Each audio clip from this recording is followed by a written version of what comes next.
Here. Mayor Pro Tem Joe Cirelli. Here. Trustee Zelia Godoris. Here. Chris Hansen. Here. Sandy Pennington. Here. Lisa Spivaks. Deborah Williams. Here. Town Manager Ray Bagley. Here. Town Attorney Kendra Carberry. Here. Council Phil Sardi here. Thanks. Item number 3, approval of the agenda. I'd like to recommend to the board if we could move item number 8 to follow the approval of the agenda. I'd appreciate that. Sure, I would second that. Okay. Well, hold it. What? That was a request.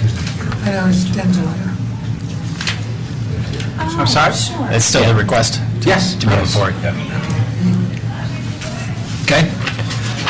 Any other changes to tonight's agenda? Trustee Williams? Yes, I'd like to pull item 7E. I don't think so, no. Okay. Any other?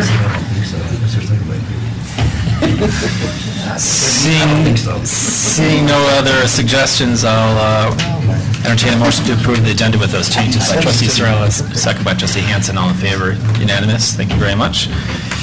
That brings us to what was 8, adoption of a resolution appointing Denzel Ackland as an honorary member of the Historical Commission. Mr. Magley?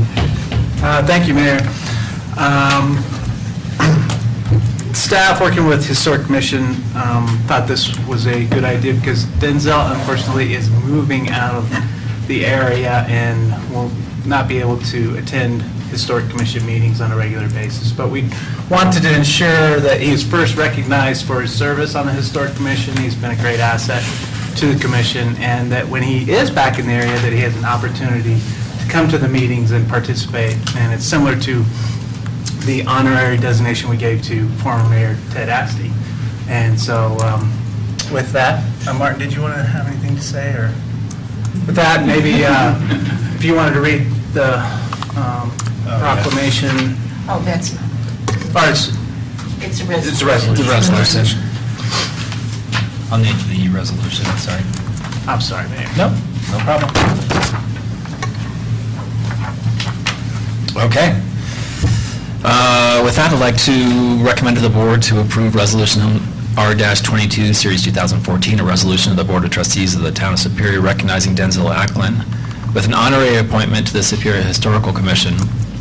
Whereas the members of the Board of Trustees would like to recognize Denzel Ackland through his honorary appointment to the Superior Historical Commission for his consistent participation in commission activities and for generously sharing his time and valuable historical knowledge of living in Superior.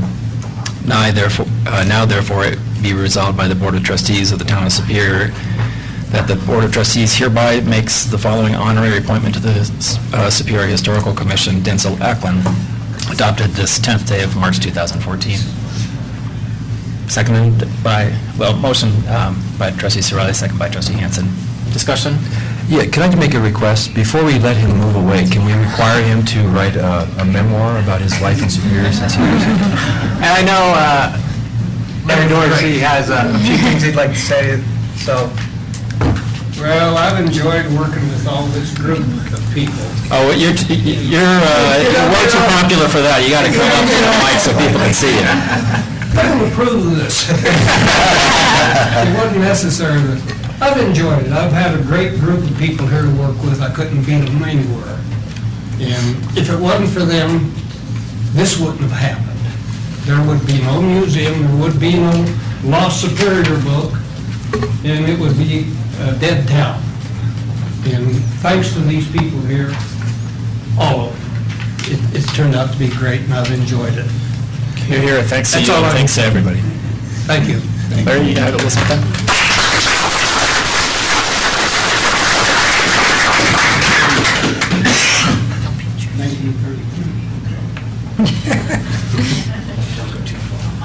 Well, we, the commission, want to thank the board for recognizing Denzel also because he is one of a kind and will certainly be missed and irreplaceable.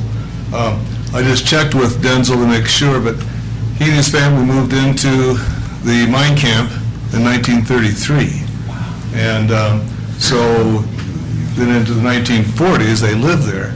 And he gave us some nice compliments, but of course, we wouldn't be where we are without Denzel. So this is a very fitting and appropriate recognition, and we thank you very much. Thank you. Of course, we thank you, Denzel, for all you've done.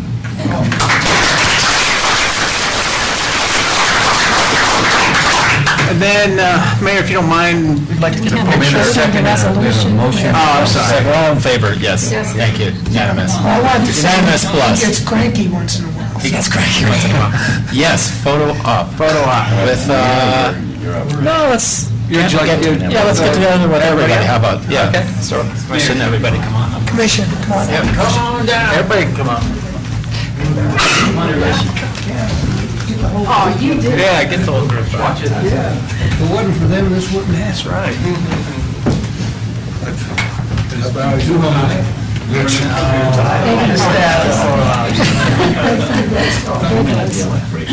Where do you want us? Yeah, line up and squish together. Anybody? Members should fit in. Yeah, where's your one? Come on, Betty. Jay, you might want to come back too.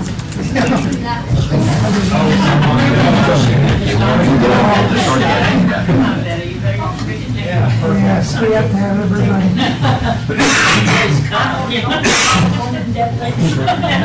And I'm All the advertising, average people.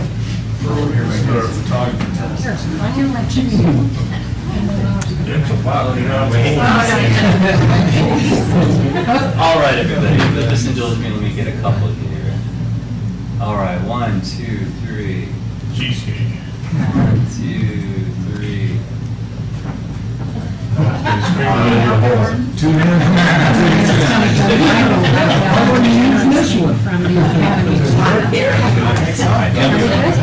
You guys come up and see what the talk for a couple hours.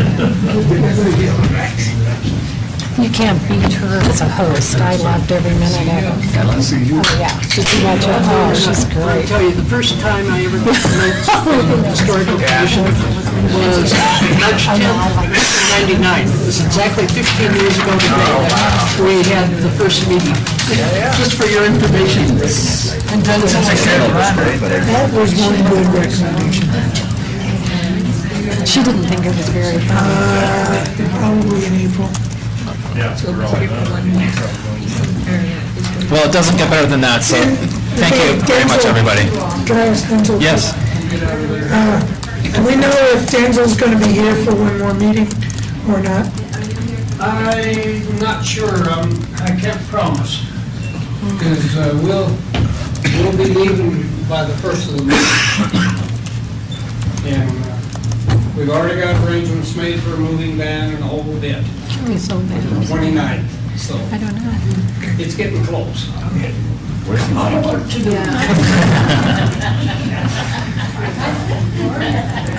Maybe Joe. All right, well, Do you know where they're moving to? Oklahoma. thank you, Board, for that, moving the agenda around, so appreciate that. That brings us to item number 4, reports, questions, and issues. Trustee Hanson? Oh, Trustee Williams? No, please? Yeah?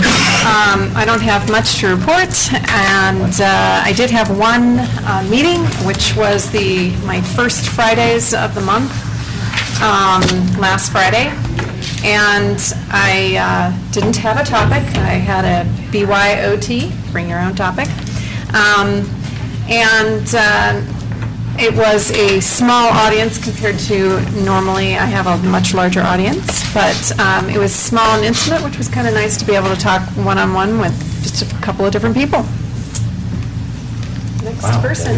Yep, can you believe it? Trustee Gurgouras. Just a couple quick items. The first one is, it looks like I'm probably not going to be here on the 24th, that we might go to California for spring break. The second one is what I gave you a heads up a little bit before, is can you tell us how are we doing across the street with the town center? In terms of the timeline, is BVI and Cornerstone still set to be open for business this things are year? progressing. The pad, which is block 12 for BVI Cornerstone, is supposed to be finished and ready to turn over to them by the end of this month. Okay. And Boulder Valley Ice is submitted for their building permit. That's being reviewed and should be ready to be issued next week. And then they're going to have materials start being delivered for their construction. So their foundation should start in April. They may not make complete, they want to be completed by end of September, I thought. And that may not happen, it might be October. So they'll have to continue to use that facility over the current facility and then until the building's complete. So. Okay, and then one last question. What will happen to this facility when all is said and done? It's not salvageable from what I read. Right. It's too expensive to... They'll have, likely, they'll just have a contractor take it down, and they'll either just scrap it or part it out, try to find somebody that might want to use different parts of it, but, yeah. Okay. Thank you. Trustee Pennington. You recall I mentioned that OSAC would like to start their meetings at 6:30. I put that before the board, and I don't know if anybody wants to weigh in on that. Should we do self-determination and allow them to do what they wish? Okay, that's good enough. Does everybody on the committee want to do that? Mhm. Yeah, why not? Right. Just post the times. Okay. I also brought up the issue about the possible working group on Coal Creek. OSAC intends to revisit this at their meeting on Wednesday, so I just wanted to do you the courtesy of an update on that, so we'll see what comes out of that. Matt, if you could give us the day of the wildlife tour. It came out on the e-blast today. March 22nd. So the first of the community educational events has been put out. And just a question for you, Matt. I wonder whether or not we articulated our concerns about pages 19 and 20 of the Superior Town Center promotion to the developer. I did. And what response did you get? I let them know they were going to make any corrections that had misinformation on it. We're going to make those corrections. Okay, good. That's all? Trustee Henson. Missed last meeting because of a cold that I'm still fighting, so I advise everyone, try and avoid it like the plague. Use hand sanitizer, Lysol in the house. pretty bad. It's terrible. I have nothing to report, but I did want to follow up on what's the status on Coal Creek Crossing, the Remington project? Yeah, so they've had a couple of non-town related things that, agencies that they've been waiting for approval on. The last one is Urban Drainage District, and with relation to the Hake Ditch. They had some specific things that they wanted done before they would sign off on their permit, so that's what they're waiting on. Before that, they were waiting on Urban Drainage also, who wanted them to do another environmental survey, separate from what the town, and they did that and got the sign off on that, but now they're waiting on the Hake Ditch information, So estimated time for them to start breaking ground? I don't know. I mean, the last I heard was they thought April, but they've had a number of delays, so. So they're behind schedule at this point? Yeah. Yeah. Anything that we can do to help them along? No, it's all stuff that's outside town requirements, so. Okay. And then Office Max, there's that little I didn't scare get the any other night. information on that, so I'm still waiting to hear. There was 4 fire engines there and a few police cruisers. Right, yeah. What happened? Evidently, there was an HVAC, something went wrong with their HVAC, and they thought there was a fire. Once I get the information on it, I'll send it out to the board. Okay, that's it. You know, Chris, on the other end of the scale, we have Calmonte, that seems to be full steam ahead. Yeah, the foundation's done for the next building. They're supposed to start on the second building's foundation next month, and then they should start going vertical on that first building next month as well. Yeah. And we received their application for their amendment to their plan development for the commercial. Commercial. property. Mhm. So we're reviewing that right now. Trustee Sorelli. Well, I'll report on the On the 27th and 28th, I went to Washington DC with the US 36 Mayors and Commissioners Coalition and US 36 Community Solutions representatives as well, and we spent two solid days meeting with congressional delegation for the state and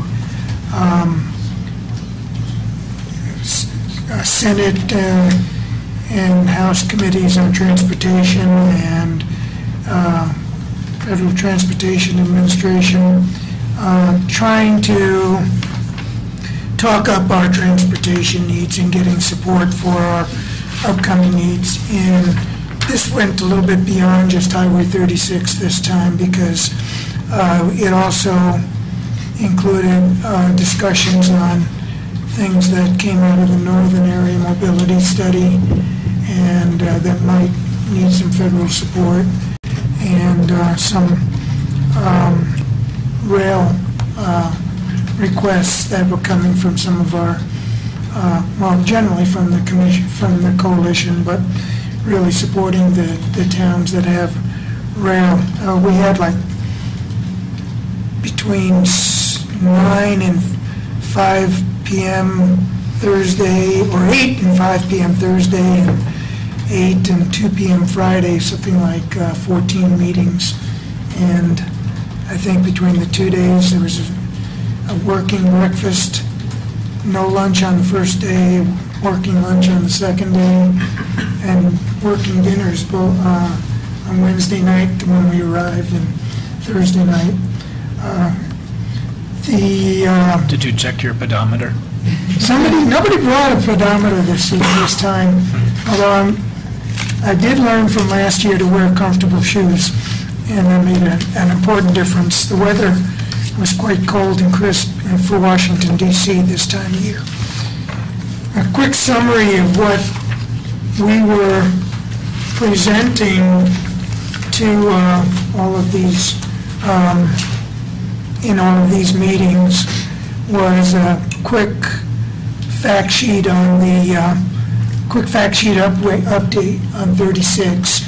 And while we were there, the financial close occurred on the on grant and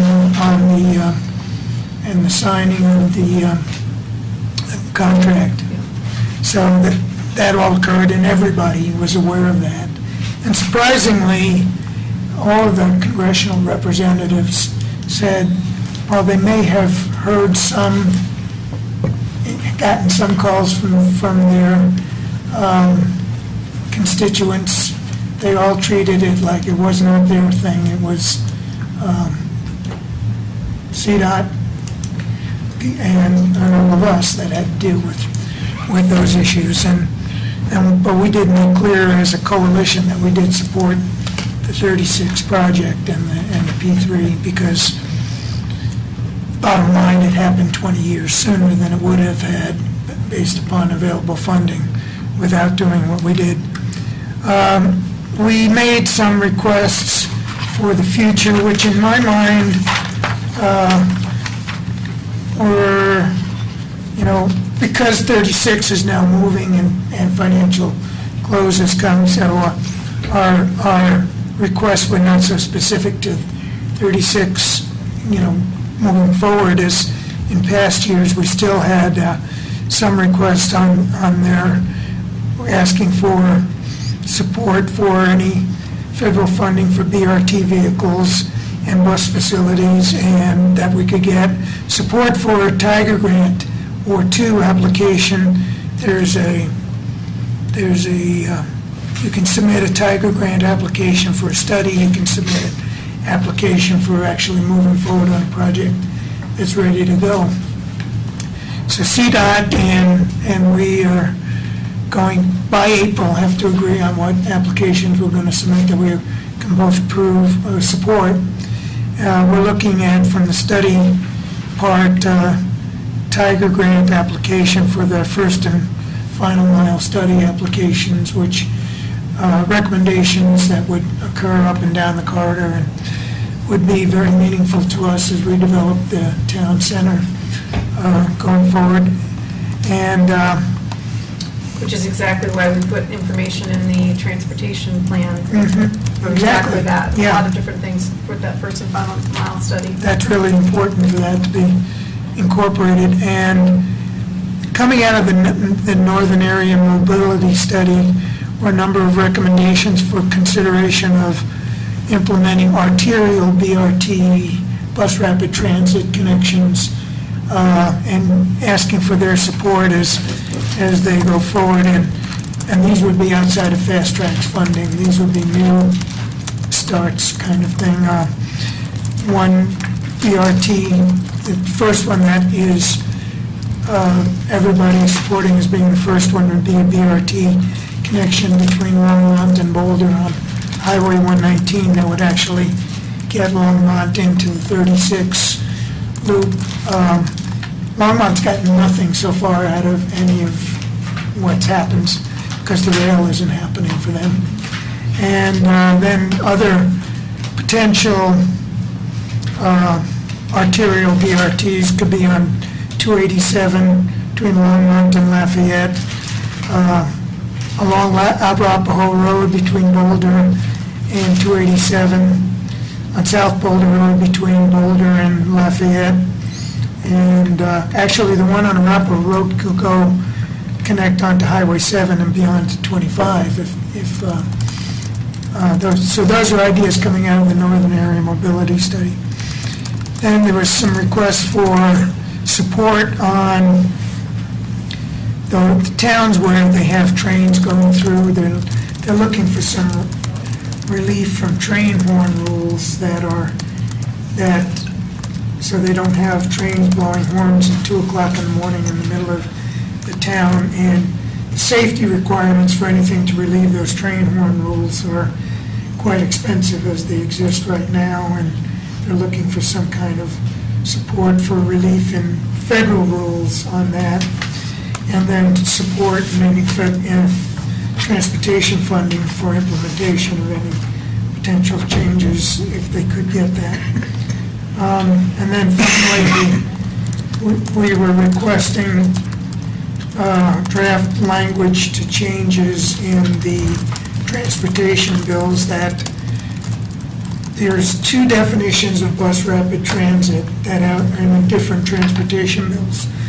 One of which has support right now in the funding bill would be something that requires a 7-day-a-week dedicated bus rapid transit line equivalent to a train line like the eastern communities typically have, and doesn't really work as well for western communities that don't have a 7-day-a-week. I'm encapsulating this maybe not well, but don't want to be precluded from getting funding support for bus rapid transit that is not dedicated 7 days a week to only bus rapid transit. And right now, we would not, if that definition prevails, we would not have been able to do what we've done in 36 in the future. So we're asking for some relief on that definition, and we seem to have gotten support on that. And generally, in final summary, the best benefit for this trip that I see for future consideration on who may go and so forth is the opportunity to work with the other communities and actually present the United Front to our congressional delegation. And it takes a lot of work to get the United Front sometimes, but it's a wonderful tool for us to be able to present that, and it does get noticed, and particularly by anybody in Congress that doesn't see United Fronts very often. There are 2 other things I wanted to mention. Where I will miss the meeting on April 14th, and you mentioned in your Matt, in your write-up last week that the bridge work was delayed a couple of weeks. I noticed the 25-mile-per-hour sign was covered up. Thank you for doing that. But what was the reason for the delay? Just scheduling. Okay. I mean, they had to push back, taking down the irrigation pipe over 36. Everything just kind of got pushed back with the weather, so. Okay. That's it. Okay, and I don't think I have anything of note, so Mr. Magley? Phil sent out an email reminder to the board about, we're trying to schedule these advisory committee meetings with the board. ProStac, April 14th, OSAC, April 28th, RCAC, May 27th, which is a Tuesday because of Memorial Day, and then Historic Commission on June 9th, so trying to get all those scheduled. And I know on the 14th I'll be in San Diego, so I'm not going to be here either. Okay. June 9th, I won't be here. Okay. And all of June I'll be gone. I mean, if we're like, are we, seriously? All of June, I disappear in July. Okay. All right. Are you taking notes on all this? We're all spilling it. Yeah. Keep moving forward with the dates, so, because I'll give we'll never be. Matt my dates silently, so you know that one commercial on TV where... Yep.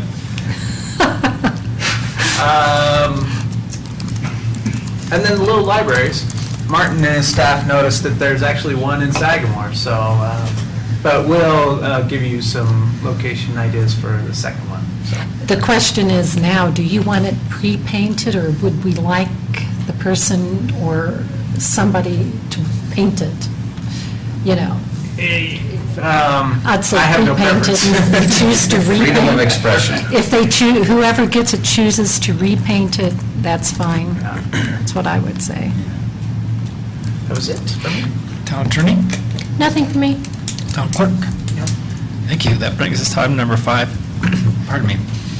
Public comment on consent agenda and non-agenda items.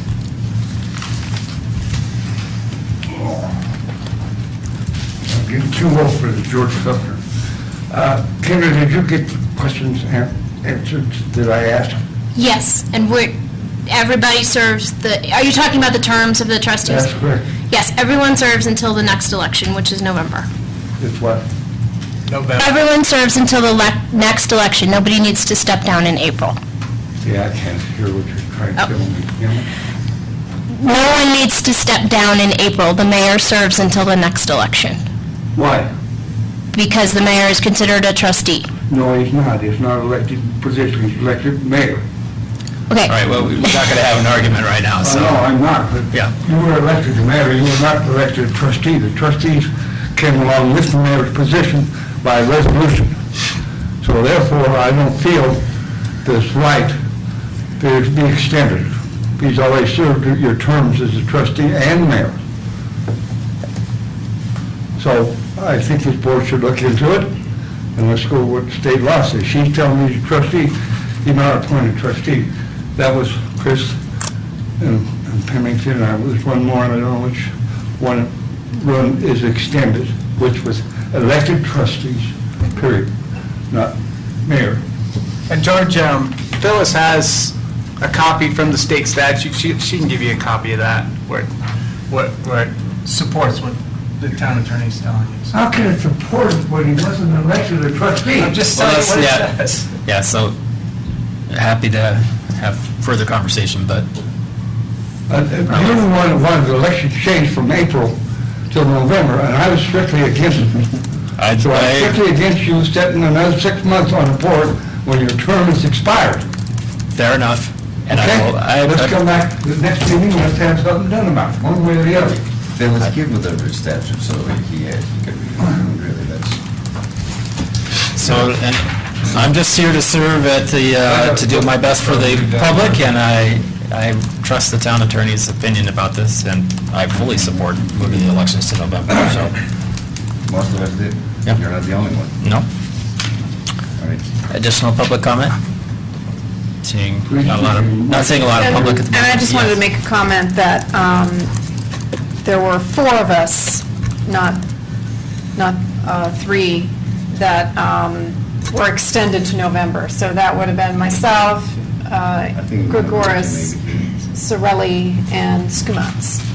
I thought. All right, so No, You were elected trustees by before by the vote. change. You were elected mayor by vote, not Correct, trustees.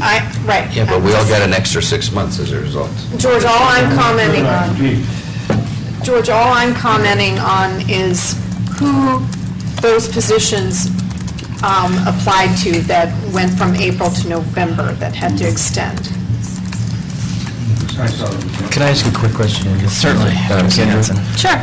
So the community, the town of Superior, the residents of town of Superior actually voted on that, right? Yes. And in the language, did it say trustees and mayor? Just said trustees. Trustees, okay. Yes, it did. Okay. And so what is the definition of trustees in our town code? Just what Phyllis gave George. Okay. State statute says the mayor is considered one of the board of trustees. Okay. And our code says the same. Okay.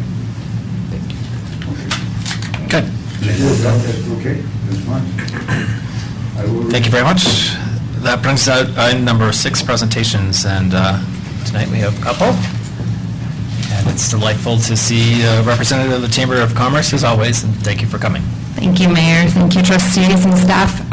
Again, appreciate the time you've saved for the agenda for the Superior Chamber of Commerce update. I'm Heather Craycraft, the Executive Director, and wanted to take this time this evening quickly to really share some more excitement that's going on in the community, to really highlight the work that you're doing, you're continuing to do, and as we look forward, very excited to be a part of. The Chamber membership is at the highest number in which we have had, as far as I can go back, to the year of 2006. We're 15 years old, but in 2006 we had a Chamber membership of 135 members.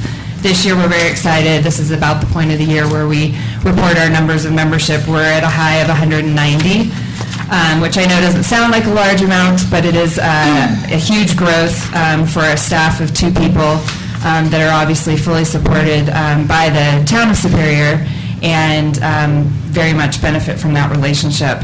The interesting thing is we continually educate our membership on that I like to remind you about too is that a third of our membership lives or operates their business within the town boundaries. 2/3 do not.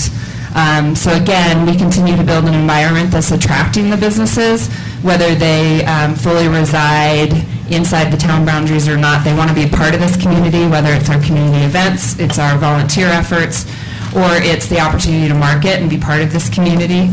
But of that, it's about 64% that are outside of the town. That number has extremely grown this year, and 55% of those have Superior residents.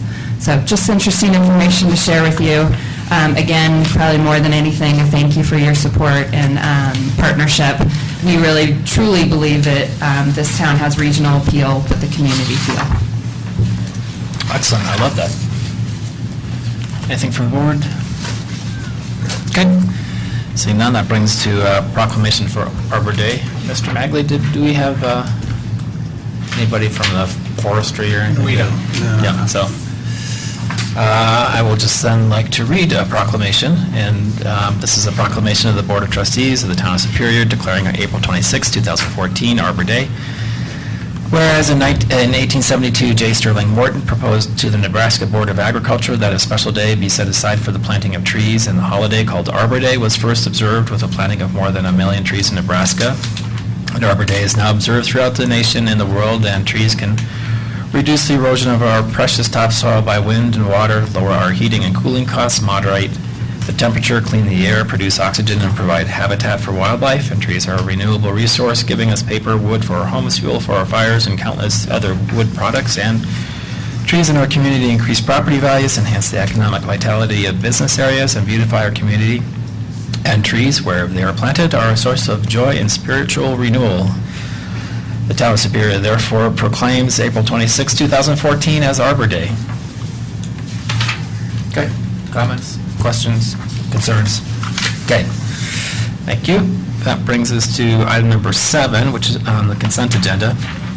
And remaining on the consent agenda tonight is acceptance of the minutes of the February 24, 2014 Board of Trustees meetings, the acceptance of the meeting notes of the Historical Commission, adoption of a resolution appointing a member to the Recycling and Conservation Advisory Committee, adoption of a resolution approving an agreement with Superior Maintenance for spring cleanup bulk item event waste disposal services. With that, I'll entertain a motion to approve the consent agenda by trustee Williams, second by trustee Sorelli. Discussion? Can I, I'll abstain from voting on 7A because I missed that meeting, and for the public record, I did review the film of the candidate for RCAC. Very good, thank you.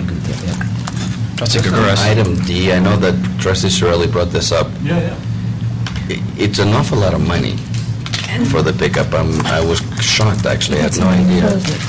No, nobody pulled it, I mean, it's never Can pulled I just, 7E. I just wanted to comment on that. Oh, I thought you pulled 7D.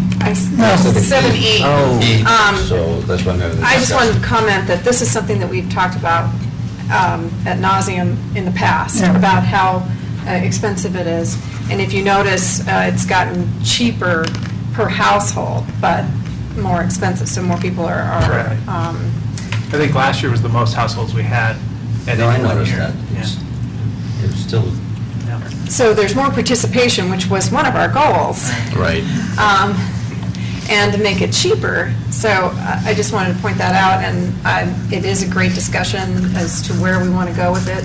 I'm surprised you didn't pull it. Well, I didn't pull it because I got the information I wanted and thought we need to discuss it at our budget next year. Yeah, I guess that's what I'm saying, that I will vote for it and approve this agenda, but I think it needs to take a closer look. Yeah, I agree. For, a one-shot deal on one day, it's really It's a lot of expensive. money. Trustee Pennington. Last year, my items sat on my curb for a couple of days. It so happened to coincide, I believe it was with graduation weekend, and so, I was quite worried about having the junk on the sidewalk and having to move it to some less noticeable spot, and finally, I don't know if somebody came and took it for their household? No, the Or if, contractor picked it up. okay, but if we could accomplish all this in one day, that would be nice. Okay. I believe there's a Thank you motion for and a bringing second. that up then. Yeah, you're welcome. Motion and a second. Any further discussion? We're Seeing none. Phyllis? Sorelli? Yes. Gregoris? Yes. Henson? Yes. Buckle? Yes. Pennington? Yes. Williams? Yes. Very good, thank you. That brings us to what was the adoption of a resolution approving a fee increase for Bresta Boulder Regional Emergency Telephone Service Authority. Trustee Williams. So I wanted to pull this because I've never seen it before, and I'm sure others might be interested in it, but we're approving a rate increase per phone that includes wireless and landlines for all residents of Superior to support 911 dispatch services for upgrades to their system. So 50 cents to 75 cents, and I just want to point out that it's well worth the money in saving a life. Oh, good, I was going to say I would have paid more, and they didn't ask for more. Don't say that. Don't say that. Don't say that. Scratch that from the record. However, I just wanted to make this point. This appears, I'm assuming, on your phone bill, like your CenturyLink, used to be Quest, and your cellular bills. So, and I'm correct, right? Okay, I just figured that. Is there any, does anyone know what that line item is called? No, I don't. I thought there was something that said 911 services. I think you're right, Okay. yeah. And what I find interesting about this is we're approving something that the public is going to actually spend, not what we're going to spend, which I just found that odd. Could you explain why this has come to the board and how this Well, it's an contract works? intergovernmental agreement. They provide, so the sheriff's department provides the dispatch services. So when one of our residents calls in to 911, their dispatch unit picks up that call and then determines what emergency response needs to take place to that household or business or whatever. So do we supplement it? The town does not. We don't supplement it at all? Because otherwise, we would have to provide our own dispatch service. And in place of providing our own, which would be a lot more costly and probably confusing, we enter this agreement with the Boulder County Okay. to provide it for us. Okay, and, I mean, would you call this a Boulder County service that they provide? Boulder County? Yes. Okay. Yeah, yeah. But we pay for it? Correct. Okay. Yeah, the individual, We, the residents, not Right, that's what I meant, we the Right. residents, and I'm sitting here approving, that it's okay that, everyone gets that extra bill, and I'm approving it, saying, yep, it's kind of, it just seems backwards. yeah, I mean, your property taxes, each household pays that, and then they get different services for that. If we don't approve it, though, then we don't participate, right? Right, and then we're required to provide the service one way or the other. Yeah. No, I just wanted to call it out, just because it's something that hasn't been, in the 6 years I've been on the board, this has never come forward. Well, yeah, the last time they, It was 1994, Yeah, right? So it hasn't been for 1994, 20 years. We've yeah. had 50 cents, so it's going up by 25 cents So that's- until... It 25 or deserves, so. it's Not a big, I mean... 15 minutes of fame, okay? Just my only thought or question on that was that it's still, even going to 75 cents, it's going to operate in a negative balance to 2024. So are we going to see another increase in 6 years? Can I explain why there's a negative balance in 2024? There's It's a too whole costly. new system upgrade then. So we're now paying for a new system upgrade until 2024, and then in 2024, they will, or they're estimating it'll be then, they will be upgrading their system again. So that's what they meant. Because I thought, oh, well, why wouldn't we pay more to make it self-sustaining? But it is. and at that time, they'll have to either make the decision to come back to the communities and ask for another increase, or decide another way, either to pay for the upgrade or not do the upgrade. It just seems like such a long time out that to operate in a negative balance for 10 more years, you'd think they'd come back to us in 6 years or 5 years. Well, right, but They won't be in a negative balance until they invest in a new system in 2024. Thank you for that. There you go. All right. So that's why you pulled it that expensive. I think it was a good pull. FYI. Okay. Do you want to make a motion? I'll entertain a motion. I'd be happy to make a motion. I'd like to make a motion for the Town of Superior Resolution Number R-21, Series 2014, a resolution of the Board of Trustees of the Town of Superior approving an increase in the monthly fee to provide enhanced emergency 911 telephone services. Motion by trustee Williams, second by trustee Gregorus. Any further discussion? Any public comment regarding this? Yes? Sorry, a little out of order here, but... That's okay. Discussion. Rita Dozell, resident. I used to work for US West for 24 years. The 911 surcharges have been in place since 1964, 65. This is actually one of two that you get on your bill. There's a national one for 911 services, and then this is just for our Boulder County. So we're part of it as a town, so there's actually two charges on there. There's like $3 billion collected nationally for 911 surcharges in the United States each year.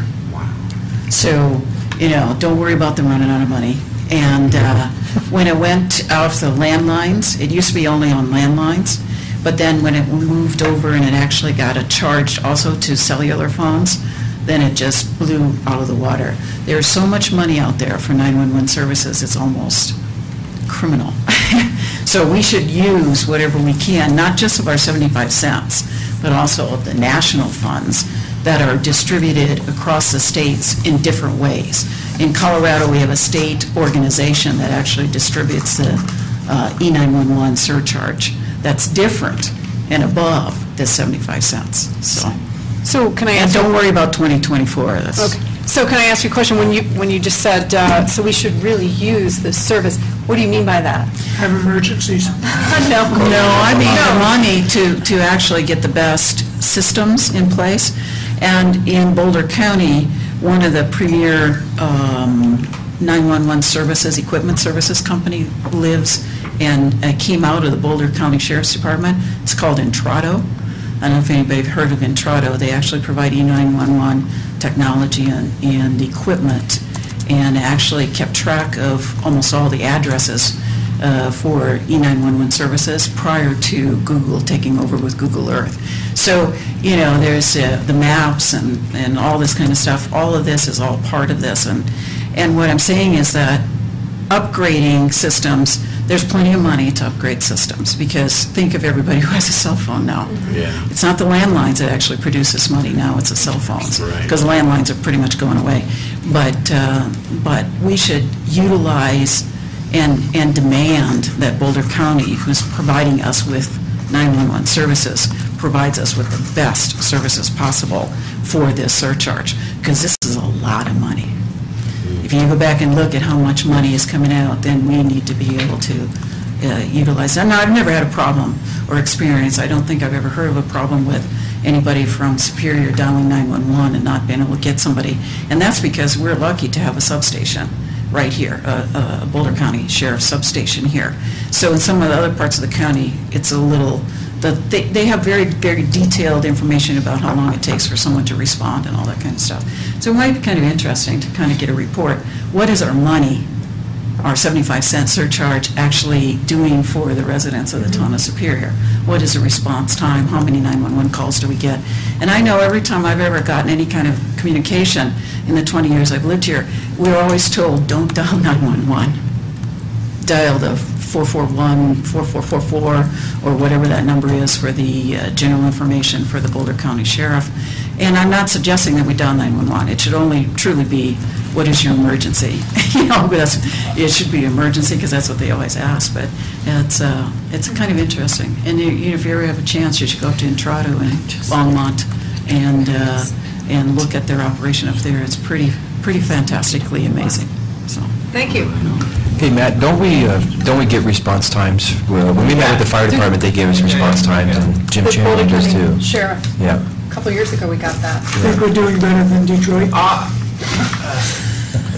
I'll have Sergeant Chamberlain put something together for the board and provide that to you. 2-hour response. Mayor, where are we in the process of this? Are we voting for this because it's money being spent, or is it? Yes. We have. So we have a motion and a second, I think. You? Yes. Yep. So now we're voting. Okay. Williams. Yes. Pennington. Yes. Buckle. Yes. Hanson. Yes. Gregorius. Yes. Sorrell. Yes. All right, thank you very much. We're spending somebody else's money and you're pointing that out and they tell us. So that brings to 9, discussion of options for improving Indiana Street near Superior Elementary School. Mr. Magley. Thank you, Mayor. So Alex and his team are getting ready to send out the RFP for a request for bids for our 2014 streets project. One element of that project is what we're going to do on Indiana Street. One of the issues we've had there is traffic circulation for one and parking for two. So Alex has a couple ideas he wanted to present to the board, get your feedback. Based on that, he'll update his bid package and we'll send that out relatively soon. We wanted to get your, and Alex has met with the school staff at least once or twice, and so he's got a presentation for you, and then we'll open it up. Great, thank you. Alex Arnall, Director of Public Works. So now's the time that we're putting together our street project together, and so we wanted to touch base with you to talk about specifically Indiana and the Indiana project and how it relates to the school and some of the issues they have in and around the school property. So the green from El Dorado Drive up to Rock Creek Parkway is the project scheduled for this year, and it really continues the improvement project that we had on Indiana from Colton all the way to Rock Creek Parkway. We did the segment in red in 2010 and reconstructed that and made those improvements. So we're here tonight to discuss the next phase. And I wanted to give you first some background on how the configuration of Indiana has evolved. The street is 46 feet wide, and it's shown here, I don't know if you can see that, but it was actually striped as a 4-lane street, two through lanes in each direction when it was built up to 2003. But what most of Rock Creek Ranch built out, traffic volume has really never exceeded 4,000 vehicles per day, which comfortably can be handled by a 2-lane street, 1 lane in each direction. So we, in 2003, we put Indiana on a road diet. We, instead of having 2 lanes in each direction, we decided to restripe it to have 1 through lane in each direction, plus bike lanes on the outside and a center stripe median, which became left turn lanes at the intersections. So this is what this stretch of Indiana looked like prior to 2012, where we had the center median, we had bike lanes on the outside in both directions, we had 1 through lane in each direction, and then at the pool entrance, we had left turn lanes at the pool entrance, and we had left turn lanes going into the Circle Drive and then going into the main parking lot. So that was up to 2012. And that worked fine, but some of the issues we had were parents dropping off along the school property. They would stop in the bike lane and they would drop off. And so we were requested to put no parking signs along there to try to enforce no parking in the bike lanes. So we put a series of no parking signs along the roadway. And then the principal came and said, we have these all-school events and we need times and we have to have more parking. Can you bag the signs? And so we went out on several occasions where we bagged the signs, and that kind of took our, we'd have to drop everything, our town staff would go out and bag the signs. So we looked at that and we said, well, maybe we can do some restriping to create a parking lane drop-off area along the school property. So we did this in 2012. As you recall, we did some striping, we had some issues here because we took away this left turn lane, and we had a parking lane all along here.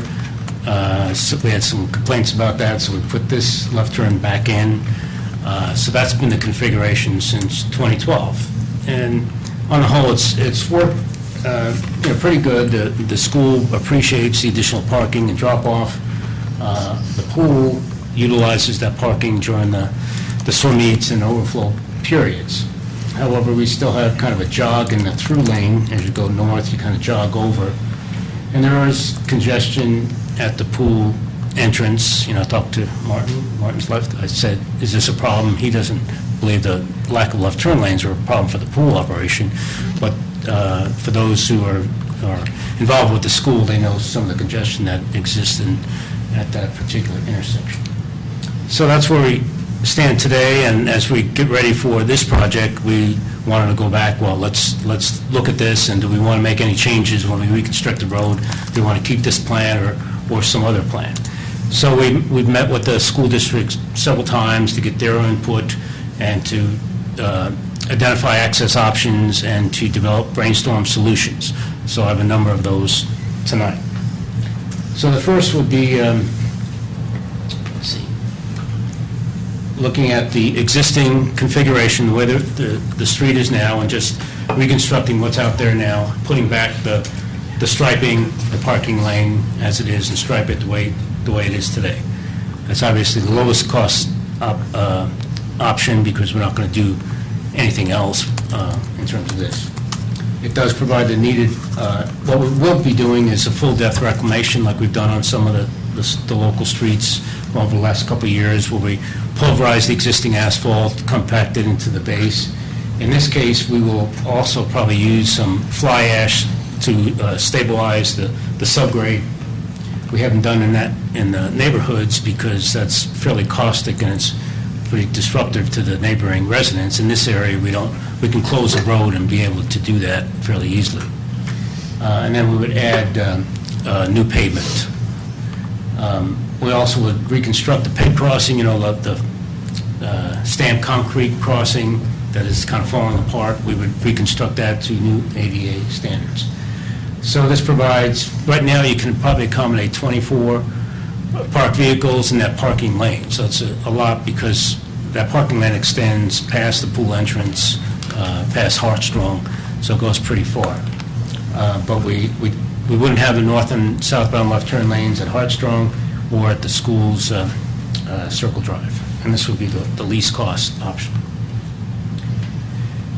Second option would be to add a parking pullouts, insets into the area between the Circle Drive and then north of the Circle Drive up to Hartstrong. So this if you know where the bike lane, the bus lane is here, it would be a similar configuration. Wouldn't be as wide, it would be about 7 feet wide, and so you would be able to pull out of the travel lane and park or drop off your student and then continue on your way. However, this does take away some of the parking. We only can accommodate 12 parked vehicles in this area. We would not do anything north of Hartstrong, so we eliminate that parking lane.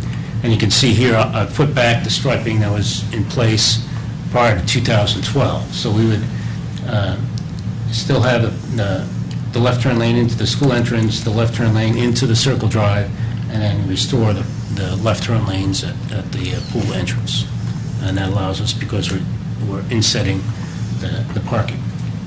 Takes away from the jog and the northbound through lane. That would pretty much be in a conventional situation. Want to just point out the insets that we would have. These would be 7 feet wide. They would kind of slope down towards a pan that we built along here. One of the issues, and I'll show it to you in a minute, we have a sign, a monument sign for the school right here, so we're kind of limited in how wide this particular area can be. I wanted to point out here what we're doing with the ped crossing. It's kind of reconstructed, will be a little wider, ramp up, and then have a flat top like we've done on El Dorado Drive last year. We would relocate the trail coming into it. Right now we have this kind of wide configuration, and the ped crossing is right in the middle. So we'll relocate this trail to line up with the ped crossing going across. I mentioned the inset. This is between the Circle Drive. So here's the sign, and we're widening out, and we're able to get the parking lane inset here. We're going to move the sidewalk back, but we're limited in the amount of room we have here. We can get the new walk and the parking lane in with that configuration. But why not put diagonal parking? This came up, Trustee Williams asked about this, and we did come back and look. In this particular area, to add diagonal parking, we would have to, instead of 7 feet, we'd probably need 14 feet. And when we do that in this particular area, then we have to get into moving the signs, so additional expense. Or go around it. Mm-hmm. Or go around. So that was an issue we had there. Also, with diagonal parking does provide more spaces. It's probably about double the amount of spaces than conventional parallel parking. There is poor visibility backing out into the parking lane and into the travel lane, and you know how busy Indiana is during peak periods, and then you're backing into that travel lane. For kids, it's probably better to, like you do up here, exit onto a sidewalk. You open your door onto the sidewalk, and the kids get out. With diagonal parking, the kids are going to open their door and bang someone else's door to get out. So just maybe lose the door. So just another consideration. But so here would be difficult. We could provide the diagonal parking north of the circle entrance if you wanted to do so. We haven't discussed that with the school district and what impacts it would have on the school property. This particular option for adding the parallel parking lane would be about $77,000 to add that inset. Another, in talking with the school district, we talked about another option for dropping off in the morning, and in the back of the parking lot, in the North Pool parking lot, there's a sidewalk leading to the back of the school, and a lot of the kids end up waiting in the playground. So one option would be provide a walk along the southern parking lot boundary, which would connect to the walkway from the North Pool, and provide another access option and probably a nice safe location for parents to drop off. So you would put the walk, I'm standing right at the end of the south of the parking lot. You would add a walk right along here. Wouldn't do much to the parking lot. Would restripe this and provide the walk to the walk that leads to the back of the school. This could take up some Parking spaces, we may lose 4 to 6 parking spaces. They could be parked during the summer months. It wouldn't, you would sign it so you could park there probably in a parallel fashion during the summer months. And this would cost still $20,000 or $30,000 to build a sidewalk. The next option that brought up by one of our planning commission members who does a lot of traffic control out here. The issue was a lot of people use the North Pool parking lot to come and drop off their student or to park, and they end up walking along the wall to get to the school, front entrance of the school. Here's a picture of the wall along the pool. The school's over here, and Indiana's is out there. What happens, especially in the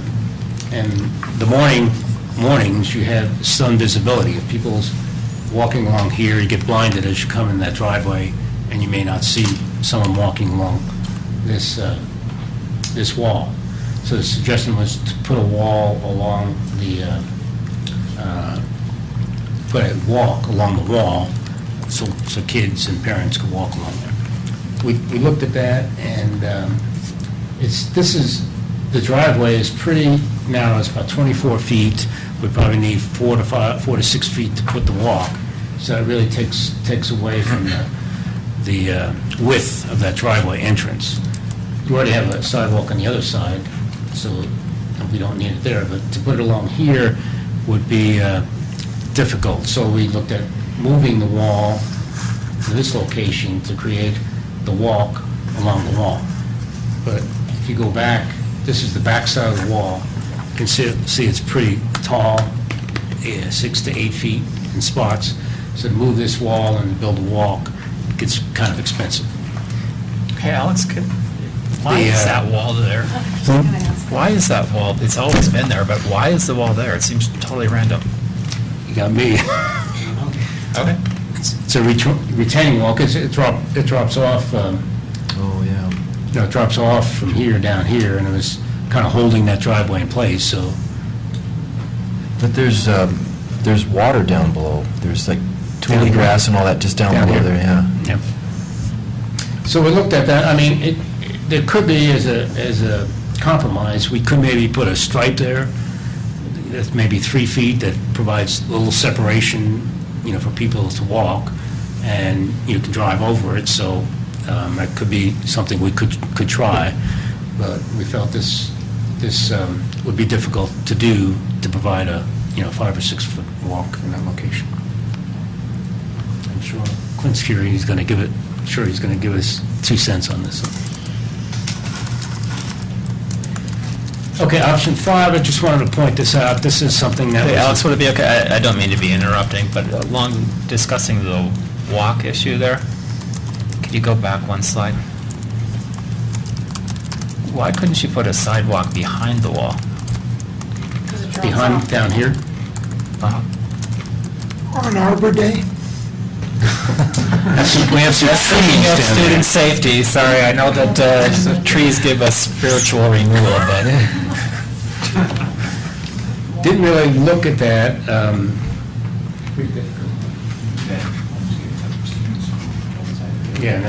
Because what kids do is that the parents park in the parking lot there, and they since walk there's no along here. place to go, they just run down most of them actually just climb the wall and just walk down the wall, but the ones that don't do that just run through the drive lane.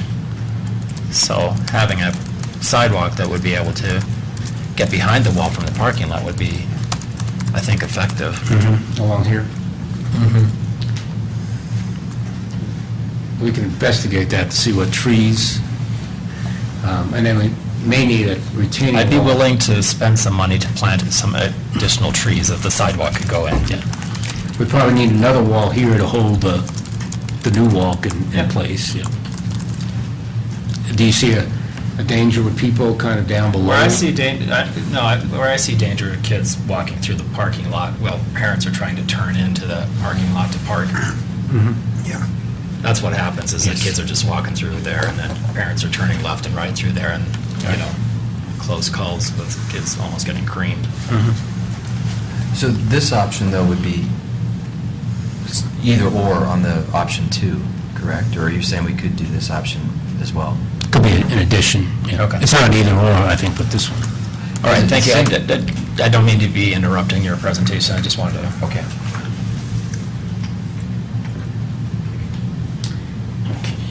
And finally, this is an option that actually was discussed back in 2003. That's when we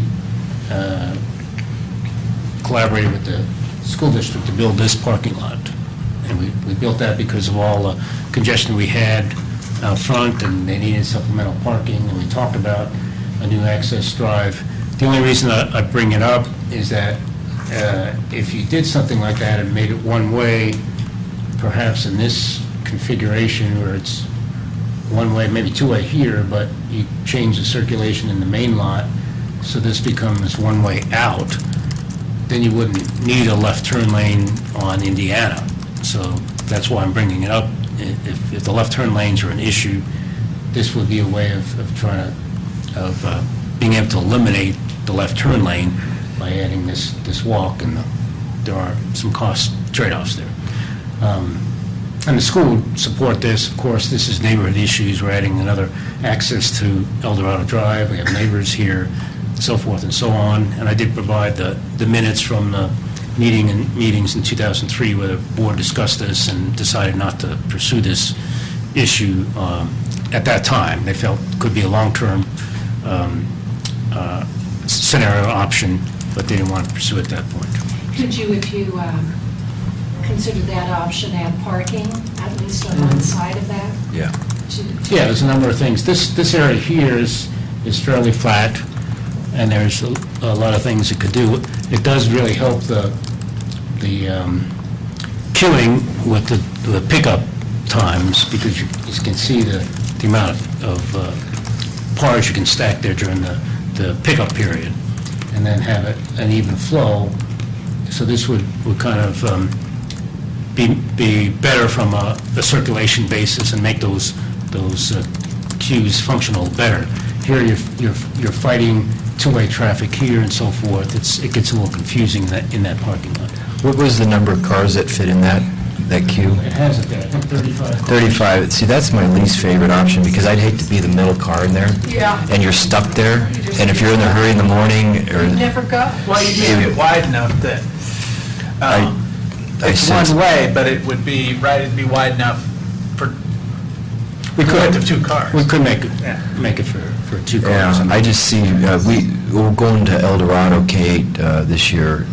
They have, there's 2 lanes going in, but it's really kind of forbidden to go in the other lane because cars are trying to get out, and it's a mess. I like what I think where Sandy was going there is that having that one open, that flat area there, if we just extend the parking lot there, do option 2, and then extend the parking lot there so that we pick up parking spaces, yeah. But I'm not real fond of having 35 cars waiting in a queue there. I think that's trouble. Right. And I was just going to say, I used to work there, and one of the issues is the fact that they don't want to wait in some long queue because their kid is in a hurry to get to school, they're going to be late, and what ends up at El Dorado K through 8 is if you go too late, you're in this long queue, and the kid is late to school, literally. So that's what will happen there. Sure. That's, I mean, I The wrote other that down. permutation on this is to close this connection and have a loop that is kind of an independent loop, and then the students that walk through here kind of don't have to deal with any vehicles that are crossing their path. So you have kind of a pedestrian plaza along here, you have an independent loop or an independent way of getting to the school, and you kind of separate the peds from the vehicles. So just another option on it. Again, we're not pushing this one, we're exploring with the school district and see if they want to pursue this, I think we'll do it with their funds. But I just pointed out because it could be an option if the left turns issue here. If we want to look at eliminating the left turn lane, here's one way of doing it. So I think we should keep this option actually on the table, honestly. I would say that it's a good option if its primary use is really more for accessing the other parking lot. But as a queue, I'm telling you, we're asking for trouble there. Chris, you're talking about the new parking lot that doesn't exist yet, right? Yeah, that's what I'm saying, is that we have another access point to an extended parking lot. The parking lot that's already there But don't make is it extended a out. hug and go. No, Yeah, no. yeah. Yeah, I wouldn't. That's fine. Yeah. Here's the parking lot Yeah, now. yeah, so I'd extend it down, because that's all flat space, so you could, the 12 spaces that we lose on Indiana, we could easily pick up in that spot there, or more. And I think that that's great, because there's the two issues. One is dropping off and picking up in the morning and the afternoon, and the other one is parking on busy days, school events. Well, and I just want to point out one other thing, is when you're driving your kid, one of the things that, the last things that you want is to be stuck in the parking lots. And so that's why they don't go in the parking lots. They use the streets to drop off their kid. Because they know that the minute they go in the parking lot, they're stuck there for a good 20 minutes, half an hour. And that's why it's such a mess. So, let's see, do you have anything else in terms of presentation? I dropped my kids up there for 10 years. I was never there for more than 2 minutes in the parking lot. I totally agree. Go to the shop, you drop off your kids, you go. I was never stuck more than 2 minutes. Okay. El Dorado, maybe Did you have any additional presentation there? Just to summarize some of the costs here, the base option for reconstruction, we're estimating about $520,000 to do this coming summer. The parking pullouts would be about $77,000 on top of that. The North Pool parking lot drop-off would be $20,000. The North Pool driveway sidewalk by the retaining wall, $80,000 to $100,000, and then the access down to El Dorado, about $100,000. If I could ask you to go back and just quickly tell me the advantage of doing the parking pullouts over the current configuration. So the current configuration, I think, is inherently dangerous. Aside from that. So sorry, there are a couple of reasons, and I can tell you why. So one of them is that people will park right up to the corner of intersections, right by the sidewalk. Kids are then darting across the crosswalk if they're not listening to the crossing guard, and cars cannot see them because they're parked right next to the intersection. And thus, I think the current configuration is inherently dangerous, and it has to be rectified. And by having the pullouts, then it prevents people from parking that close. Okay. Other things that I think are inherently dangerous, and I know that this is probably not going to win any friends at the school, is that I think parking at the Horseshoe Drive, across from the Horseshoe Drive where the monument sign is, basically you're telling kids, yeah, great, once you run through the lanes of traffic and in between parked cars so you can get to kindergarten. I just think that's a terrible idea, and I think that has to be eliminated. You mean the parking here? No, that one there. Yeah. See the parked cars there? Yeah. And if we need to find more space, I would either build the parking lot bigger in the school or do more of the cutouts either south or north. But parking there, I think, I've seen it way too many times that parents are in a rush, they drop them off, they run, see the parked cars right there? They run in between the cars and into the lane of traffic as parents are trying to get out of there. And the school, we did have some conversation with the school district about even eliminating that or closing that. So Eliminating what? eliminating the Circle Drive or closing it just for that very reason. What do they use that for now? Teacher parking and drop-off. It's only for teachers. Well, there's not many cars. So some parents will drop that if it's open, but really it's used for drop-off, especially at the front of the school. So I think it's fine. Actually, my modification to this is that I would make that a right in, right out. I mean, I guess it could be left and right in, but only right out, because there's a big backup because people are waiting for cars to go through to turn left. Right out towards Rock Creek, you mean? Yeah. Yeah, absolutely. Thank you. Okay, so Good just answers. summarizing, we're recommending the first two options, doing the reconstruction and doing the parking pullouts. And just to give you a schedule of this, we're, again, going to meet with the school district this week. We're planning on issuing plans and specs by mid-April, opening bids 1st of May, and then coming back with you at your May 12th meeting with bids and recommendations for awarding the construction contract. It'll be larger, it'll include all the other. And I was going to ask you for option 5, not the queue that Chris and Deborah talked about, but just for that parking, like, how much would that be? Would that be less than 100,000, I would hope? To add additional parking? Yeah, right there. Oh, yeah, probably be 30, 40,000, something like that. Add a parking lot? That's not bad. To add to the parking That lot. parking lot, yeah, see that? To add to this part. To that one. Yeah. And again, we'd have to see, how much, what configuration we can put. It's more how much land, because you have the detention pond here, so how much usable land can you get? Once you add on to that, you have circulation and so forth, so. Is that the town's land? Yes, this Is it Is the that town's? down or BBSD?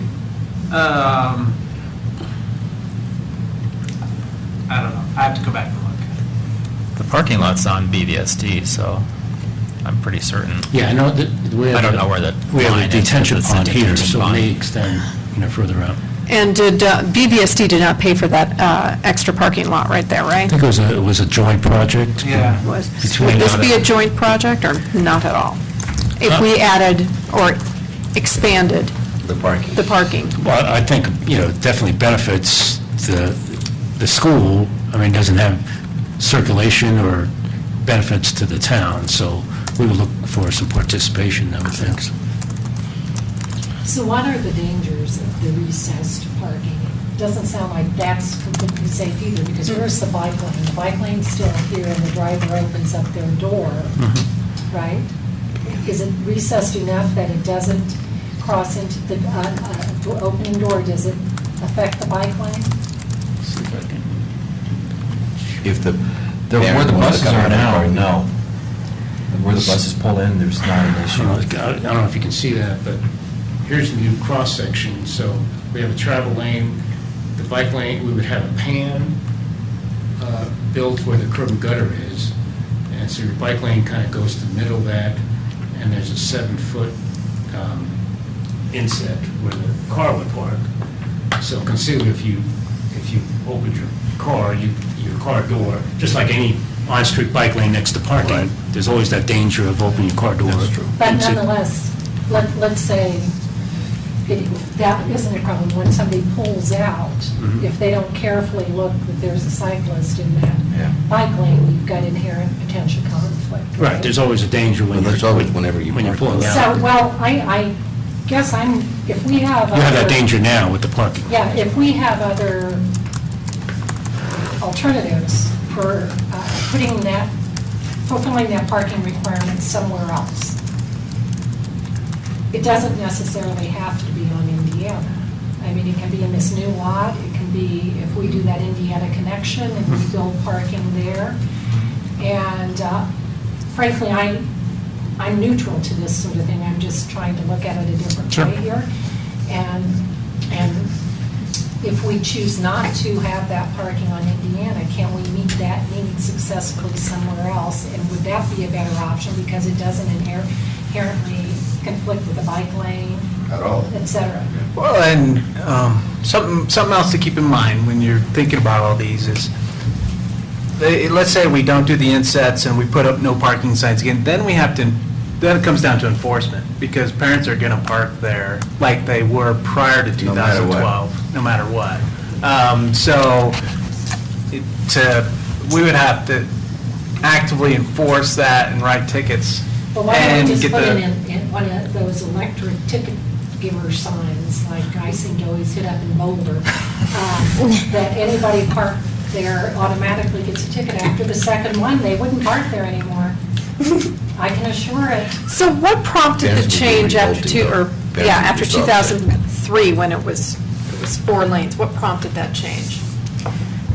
I think and I was involved in that was looking at Indiana, the fact we had 4 lanes, and we didn't need 4 lanes. Is there a better way of doing it? And it was really to add the bike lanes, add, spaces for bikes on Indiana, and then it's safer to have left turn lanes than it is to turn left out of a through lane. That 4th lane is a through lane, so you're stopping in a through lane trying to make a left turn lane. Was there traffic issues then when there was 4 lanes? And was the school having issues with circulation and drop-off? Oh, yeah, the school had, back then the school When it had... first opened, I think they were. Schools had a circulation issue, yes, for a long time. I don't see any great solution. Well, adding more parking, I think, is a better, it helps. This solution here, though, is... Takes out 12 No, spots. not that parking, I mean, we're trying to achieve more parking and better circulation. That's a tall order. We can achieve more parking, that's hard. I think the parking's easy on that, where we showed option 5, but this Right. solution here is kind of what we're doing now, and the school likes it, and it's working. I know Are the you school guys likes met- it, but when I'm down there, the parents, I'm a parent, so maybe I'll throw myself under the school bus with this one too. They don't know how to drive in a school zone. They do U-turns. U-turns, that's an they're issue, yeah. Just parking up and the kids go out. It's craziness there. So my personal preference is to eliminate all that parking along the street, but if we're not going to eliminate the parking, then we need to do something different. I was a crossing guard for 5 years at the pool and, Indiana by Hartstrong.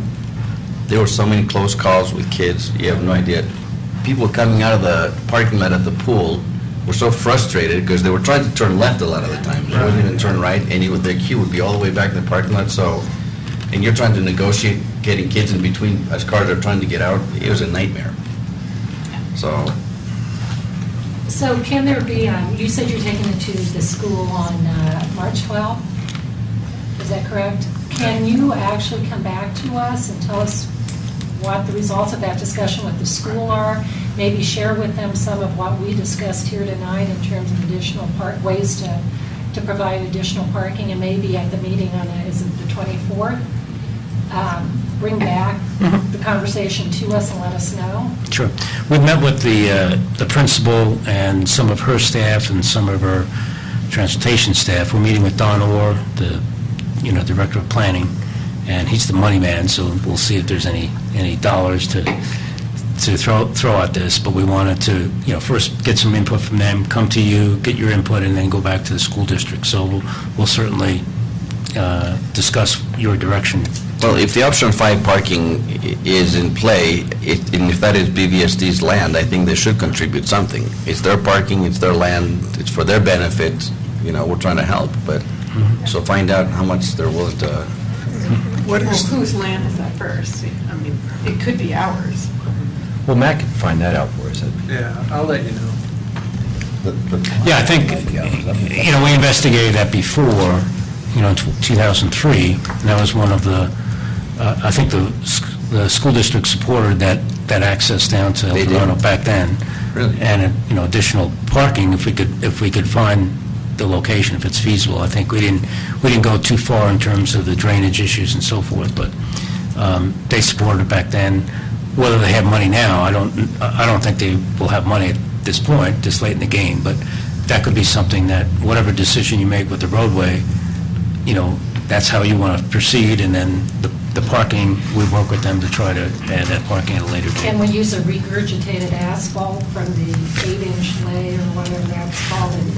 And try Put that down on the parking, or are you going to recycle it into the road bed? Yeah, it could be a possibility, but... Alex, what's the conversation been with the principal and her staff up to this point? Because you've presented all these options to them. Yes, they're supportive of... I know they say in here they're supportive of, but what's been their feedback on all of them? Are they thrilled about it? I'll tell you what. They're supportive of this, of adding the walk and back of the pool, to provide another option to drop off kids here so they can get to the back. They're supportive of that.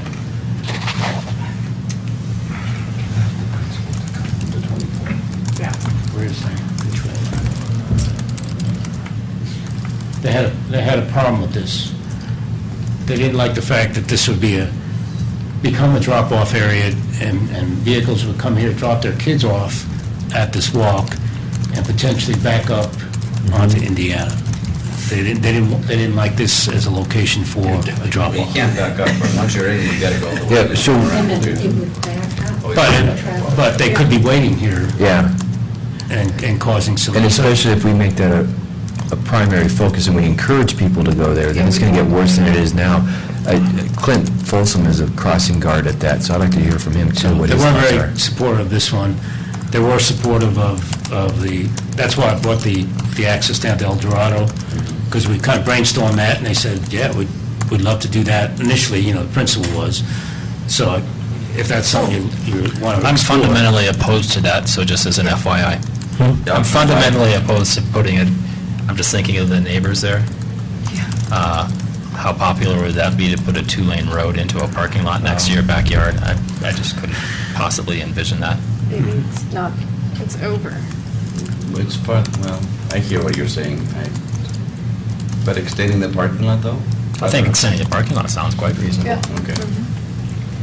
And I don't like the idea of using a area off-site for drop-off, because it's part of safety, for the schools. If there's an area that kids are being dropped off that they have no control over, that's not their property, I think that's a safety issue. What do you consider outside, like the pool? Well, I think the pool is, absolutely. Yeah. That It's not would be their like property. a red flag for me as a principal, a total red flag. Well, kids walk to school. Well, I know, but... Is that currently taking place? Dropping off in the parking lot there? Oh, yeah. Oh, Yeah. For sure. Oh, definitely. But there's a difference between parent responsibility and using that and us enhancing it and making it appear to be town condoned. So it may give the wrong impression. Okay, I'm done. I don't, it's public out here. Yeah, public comment, and we'll come back for it. Sorry.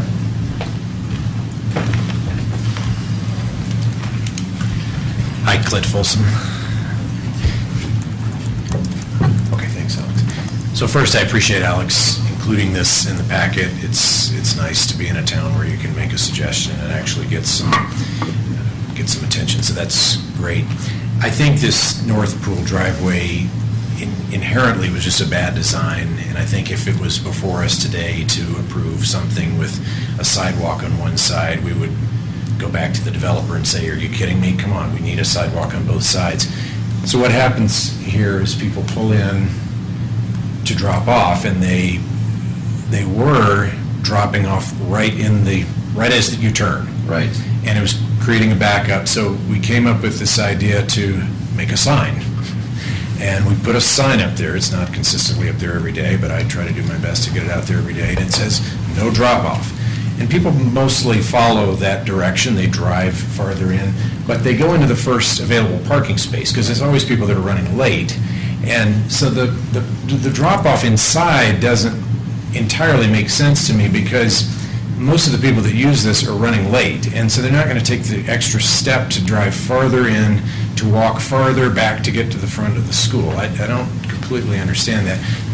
There are people that are not running late that do drive in there now, and they park just fine, and they walk across the bridge as it is. Spending more money on improving that, that doesn't entirely make sense to me, but I don't see a sidewalk along that north side as promoting drop-off. I would still think that the sign should be used to encourage people to drive in, find a parking space, and drop off in a parking space, and then use the sidewalk to walk. The same thing, I'm sure, exists in the summertime when you've got pedestrian traffic to and from the pool. You've got people that are walking in oncoming lanes of traffic. So this is not really just a school year thing. It's really a year-round safety issue where you've just got a sidewalk on one side, and the closest distance between 2 points is to walk down the lane of an oncoming traffic. The idea about a sidewalk on the outside of the wall certainly would be a lower cost, but I don't think anybody would use it. It's all. I think what's happening when I do that crossing guard there, what I see is people park, then walk up the driveway to get to the sidewalk there, as opposed to being able to walk out of the parking lot to the sidewalk in the front of the school. Yes.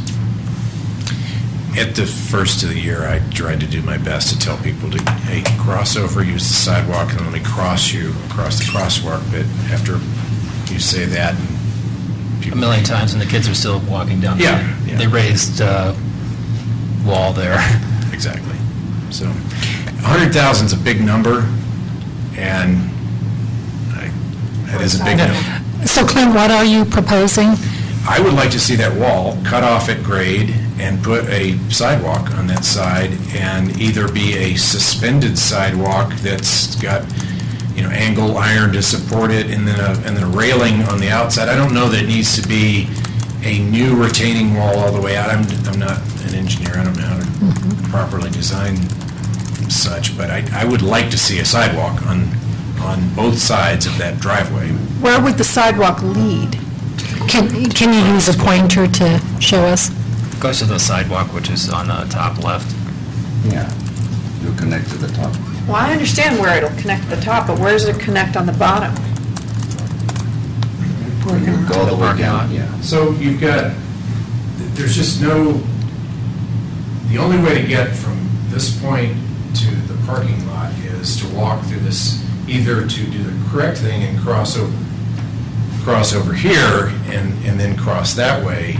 But what everyone does is they park anywhere in here and they walk along in the traffic lane to get over here. So a sidewalk would just get people out of traffic. I'm sure that even if you put a sidewalk here, I'm sure people would still walk down the oncoming lane of traffic, but a sidewalk would at least give you a place of refuge to jump if you were faced with an oncoming car, sun behind you, they can't see you.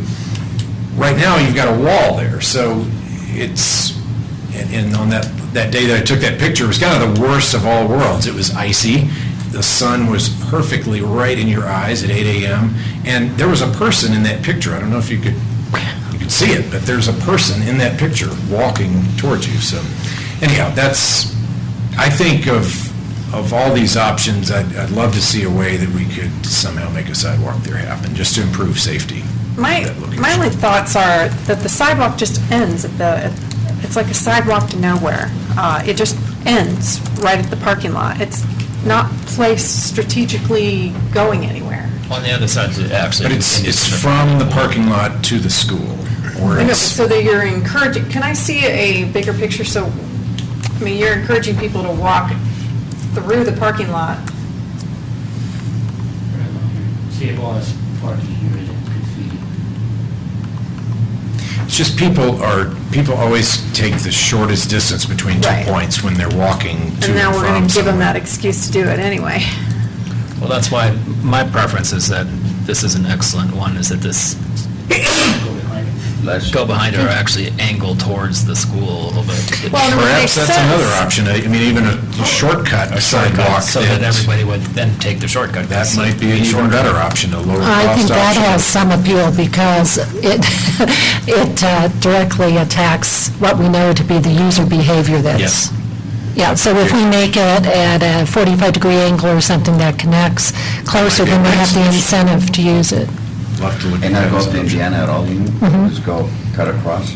Cut over to Anna, or, yeah. I would tee it or riot right at that intersection that intersects right now. It's a great idea.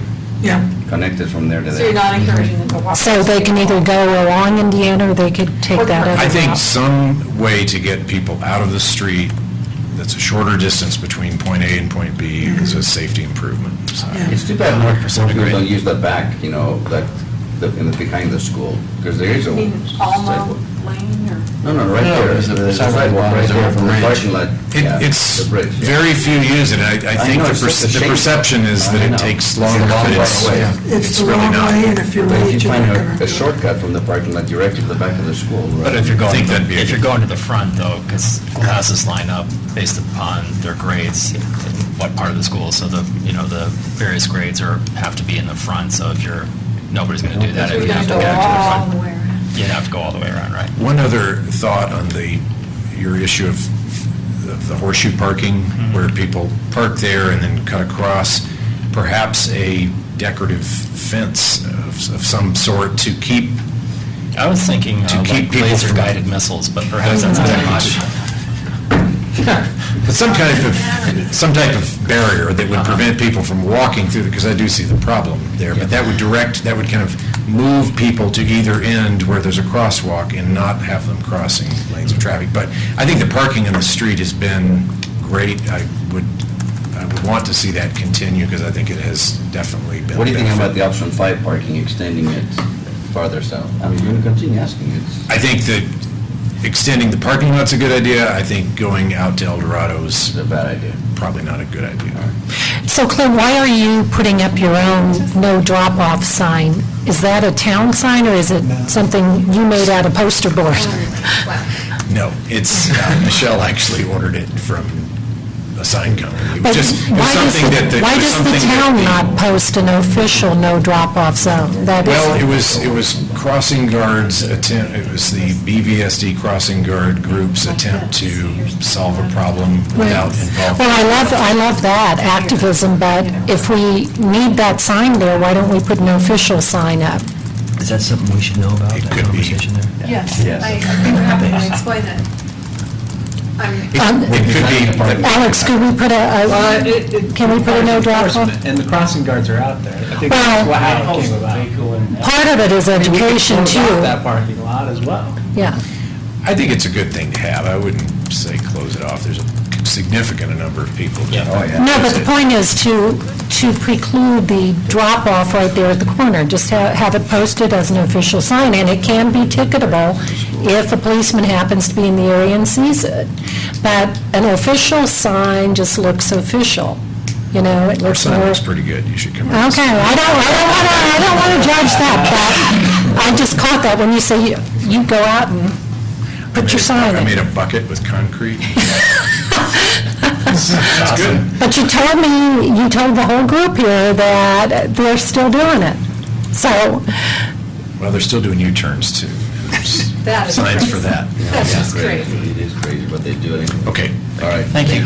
Additional public comments? No, okay. a question I have is if we're saying diagonal parking onto Indiana is bad news, which I agree, why do we tolerate those 5 cars of diagonal parking in that loop? And if we... And why do we tolerate the parking in the Those are teachers that usually park there permanently. We have no, Okay, we have no control? yeah. Okay. Yeah, those are teachers, they're not in and out parking. People park Whereas there Indiana's permanently. on Okay. the right Yeah. way, so it's our street. So, and then can we go back to the sidewalk on the west? Here? No, at the crosswalk, at the raised crosswalk. You had a diagram, yeah, that one. So, totally get that one, and I don't have strong feelings about it, but the other thing that I note when I've done crossing guard there is that there's, in the springtime, kids are riding about 100 miles an hour down the sidewalk on their bike, and they potentially would go straight into the crosswalk. So this would promote people. What happens is, here now, they either jam on the brakes in the grass, or they have to slow down so they can make the curve. So that would be my only concern if it was straight into the crosswalk, that they wouldn't stop. So, once again, I don't feel strongly about it. Speed bumps up here and... Speed bumps and lights on the bike. Flashing Oh, they love that. Can So you- just, They would think that's fine. Yeah, I think that's a good suggestion, actually. so I'm going to lay out what my preference is, take it for what it's worth. I mean, I think we should cost out all these issues and then come back and we'll address them. But my personal favorite is to get rid of the parking in front of the Circle Drive there, to do the cutout parking by the pool, and if we can extend it, if it'd be helpful to extend it to the south, that would be fine too. South of where the bus stop. Eliminate this? I would eliminate that, I definitely would eliminate that. Keep this one? Yep. And I would, probably not get closer to Rock Creek Parkway, because I think that would interfere with turning movements there. But if you could go south, closer to El Dorado Circle, over there, south of where the bus parking is, that would be another option that would save space, so. And then the sidewalk, sort of the cut-through sidewalk to the front of the school from the parking lot. So you want us to investigate? Yep. Yes. That would be, if Investigate you could do that. So that you would be do better than- that, or have it go more towards the school? Some version of that. From the very far end of the retaining wall, then across, yeah. Straight across. No, not that far down. It should go to the Perpendicular. You need to be able to get to the front. Parallel with the road. Parallel with the road. Some version of that. It should go to the Like that, front. yeah, either that or, yeah. So, my personal preference. My preference is, I don't like parking on Indiana at all, anywhere I near agree. the school. Second of all, I think it's fine to create a walkway from the North Pool parking lot, but not routing them along the street by the retaining wall. I don't like that idea. Can you use your pointer to show us what you do like? Well, What she likes to no, do, we're- yeah. I like a walkway, whether it's a crusher fine or a formal sidewalk that goes from the parking lot on the corner straight over into, correct, straight, keep going, down, down, down, there you go. No, not to the school. Not to the, To the front of the Yeah, yeah, just to the side, right, exactly. some angle there. And then, I think the best option, in my opinion, is to expand the parking and create another way in and out from that parking lot. The back part. You want to show, sorry. Yeah. Expand parking here. And, exactly, and but not have- another in-out road, and it can't be near that house. But where would you be the road, though? I don't Yeah, we know, could- it we could be could on do this. Indiana. We could move it away here and do some buffering. But I mean, I need some direction on that. What do you want me to pursue this? I just think that. Additional parking there. Additional parking We all want that. and an access into that parking lot From Indiana, though. from Indiana. See, additional conflict zones for pedestrians, little kids walking to school. I'm not real excited about that, so I couldn't really be supportive of another conflict area for, because they're walking down Indiana to the north there to get to the school. Now they can go there without a conflict because there's a sidewalk in front of the parking lot there. I mean, they have to get across over to the portables, but if you have another driveway in there, where potentially there would be a conflict between cars and pedestrians, I don't think I would get real excited about that. So I understand. Put it on Indiana. I mean, design it how you want, but add additional parking to that parking lot. Yeah, that I can. Ingress, egress, other than what is already there, That's what she's trying to so say. that people can get out another way. So, additional parking, but no. Yeah. Now, would the board be willing to pay for that, or is that just work with the school district on? I don't know. In a perfect world, I think adding more parking and another entrance, exit would solve the issue. I think that's a good conversation, we'll meet with the BVS study. Pretty expensive, though, But I like the idea of extending that parking lot, definitely, because Yeah. the two big issues, we all know that, are dropping off and picking up, and then parking when there's events at the school. I kind of like the idea of having an access point there, because there's already a lot of cars that stop there on El Dorado to drop their kids off so they can walk down. So to me, that's not as big of an issue, but then again, I don't live next to the school there, so it could be an issue for them. If you move them closer to the retention pond, maybe it's a little bit farther away. It's hard to judge. Yeah. It's hard to judge from here, yeah. The parking at the pool, I'm not real keen on, because if we encourage that, it's going to get worse. And I think we'd spend a lot of money there, and people wouldn't like it, and they wouldn't want to use it. So I think maybe having the sidewalk there is fine, but I'm a big proponent for leaving the parking on Indiana. It's worked really well, and as far as I know, the school likes it. Yeah. And I don't think there's been any issues. Has there been any issues with bicyclists or? Yeah, it's a nightmare there, from my perspective. Yeah. It's a nightmare where? Parking on the street in front of the school. Well, but maybe now, I mean, it was a good solution, a good temporary solution. That's what it was when we first did that, when we took the signs down. It was a temporary solution. But essentially, the street's going to be wider. So I don't think that it's going to be nearly. Yeah, so my preference. preference is to eliminate parking on Indiana.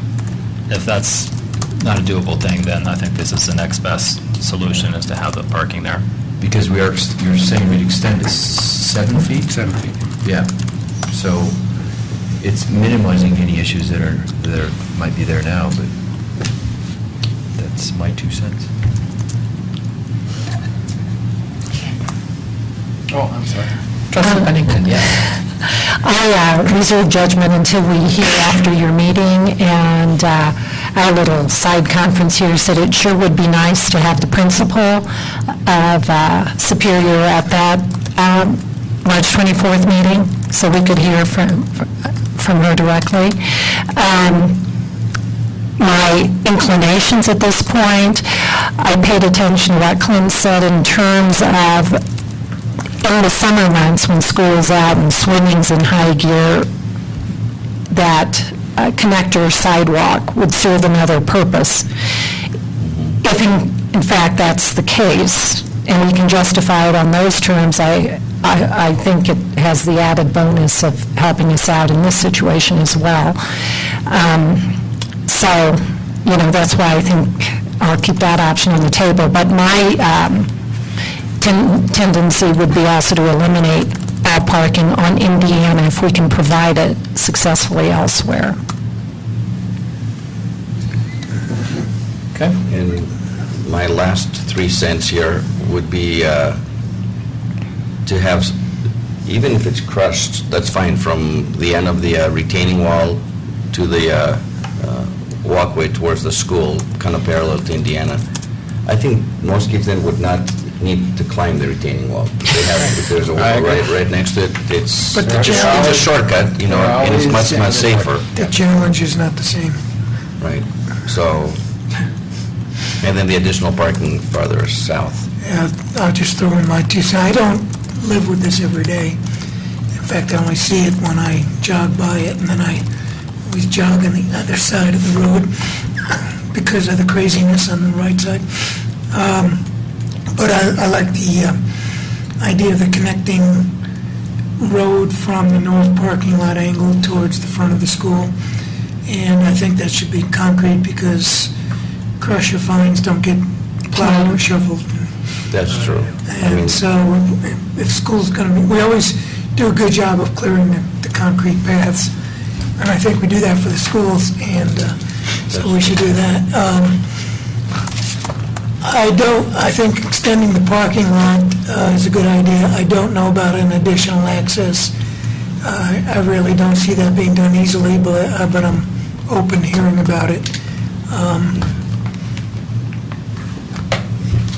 The parking on Indiana never looked like a good idea to me, but I don't know how bad the safety issue is, and I'm hearing that it's working, so I'm ambivalent about that. I mean, historically, the parking in Indiana was only used for special school events, and that's you would have parking on either side of Indiana, actually, all the way, but it wasn't like a regular daily occurrence, so. Yeah, and it just seems like the less confusion you have when kids are running and biking and walking to school, the better you are ultimately, so however we can get that is going to be our ultimate goal. Have we confused you, or you have some? So my last 2 words are fix it, Alex. Well, and I think, I'll jump in. I think we have our base bid. We know what we're doing for sure. That's the full depth of our connection. Right. These can all be bid alternates if we want, and then, once we get a decision from you and the school district, then we can decide which ones we're going to go with. When was the last time this road was, new road was poured, basically? When was the last time it was Right. restriped or resurfaced? No, resurfaced. I don't think it's ever has. Yeah. And it shows. Yes, Yeah. it does. Yeah. But if I can put a thought into the mix that's not relevant to the rest of the conversation, cutting out that striping seriously damaged that road, rather than blacking it out over or whatever. And I hope we are slow to do that in the future. That's why I want to get the striping kind of nailed down this way, this time, so I don't have to. What was used to stripe that, I don't know what it was used, but it's not typically what we use around town that you can easily take off the road. It was, I don't know what they used when but Yeah. it was not the right thing to use, so. Well, whatever that was, I need to put it on, like, the major roads, and you can't see during it at night. Well, we have our long lines being done this year as well, so. And then, so Alex will meet with the school district Wednesday, and then we'll bring it back to you guys. Okay, sounds good. Thank you. And when will we see, so what's, I should know this, but if I could just spend 2 seconds, what are the other streets that are being worked on this year? Just if you could remind me. When are we going to be, Which ones? Which For the ones 14 program? this summer? on May 12th? So we have, is it the north or south side of that neighborhood? South side of Creekside. South side of Creekside, And then... Rock Creek Parkway, Waterford, and Waterford. Indiana. So we got a potential traffic bind all the way from Rock Creek Parkway through Louisville. Okay, thank you. Anything else to come before the board tonight? Seeing none, meeting adjourned.